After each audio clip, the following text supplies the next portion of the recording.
So on the same trip to Mongolia, 2 days later, we'd headed south, and we drove a long, long way south across the steppes of central Mongolia, and it was a great journey. In fact, we were driving in this small Russian-built van, and going further and further south on a kind of a major highway, except that at some point the highway just stopped and there was a sign on the side of the road saying men is working in the south.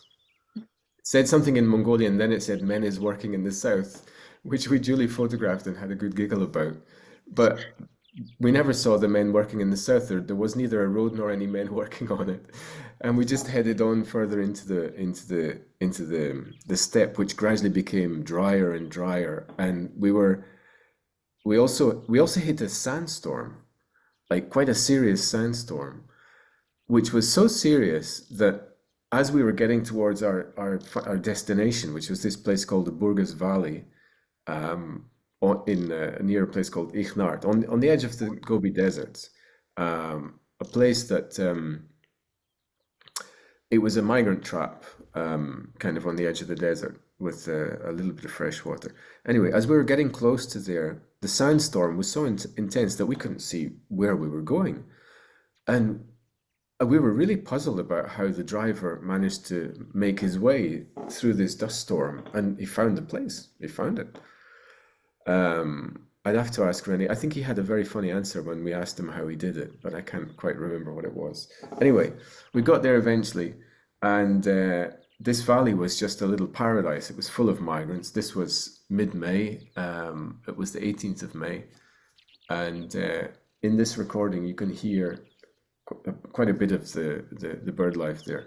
So the main features here are there's a pied wheatear which takes off in the beginning and then does a song flight, and he's singing little short songs in flight throughout the recording.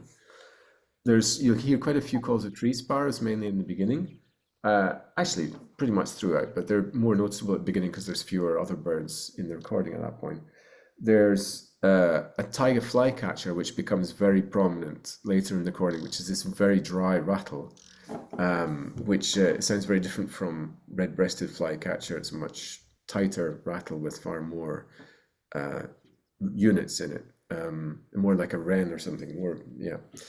And then in the background, if you listen carefully, you might hear little bunting ticks and white-crowned penduline tits. And there's probably more, but that's what I picked up listening to it just now. This is a smaller section of a long recording that included quite a few other things. So there's a good chance if you listen carefully, you might hear something that I didn't mention.